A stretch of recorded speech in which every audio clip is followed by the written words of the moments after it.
See, I grew up in a family of pioneers, I would say. I used to ask myself, why am I doing research on the role of women in society? If you had research and information, nobody would say, oh, you know, she's just an activist, she doesn't know what she's talking about. You're an activist with some facts. This is napier. It has been planted in... My father was always teaching school, and my mother was the one who was teaching things that you would now call informal sector development.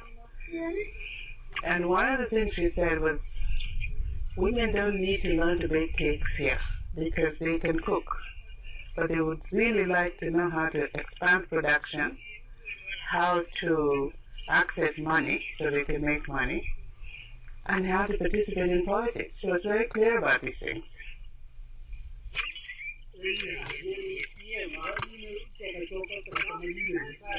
I took up the issue of technology and I thought, let me try to work in a center where scientists are working on technology development.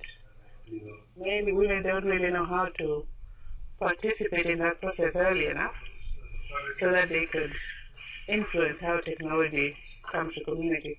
So I joined the International Center of Insect Physiology and Ecology. I'm heading up the social science department, whose job it is to bridge the bioscientists and the community. And that's how we're working. Once they develop these technologies further enough that they can bring them to communities to see what it really means to do things in a new way, then I come along and I help to study the potential of adoption of these technologies. If it's a technology that will require more women's labor, then I would say, well, where's the labor going to come from to implement this technology? And then the scientists say, well, we have to adjust. And then we have to study that and bring that together with the bioscientists. So that's how I will be working and have been working with them.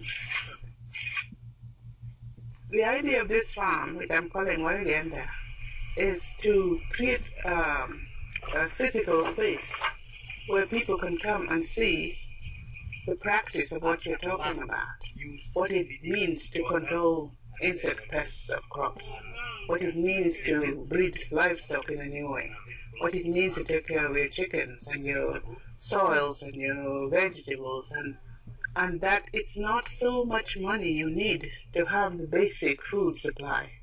It's if you do the right thing with the science. And also, that is very clever, I must say. You know, when my interns came to the office, the first question I'd ask them is, what do you want to become? And they were like, oh, do I have a right to say what I want to become? I said, yes. Good. So you keep your record. The women need confidence. What American women can learn from us is that we cook at many levels.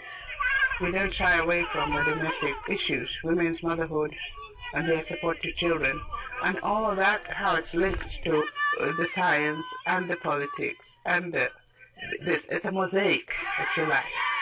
So we try to bring these threads together and sew up a tapestry of leadership.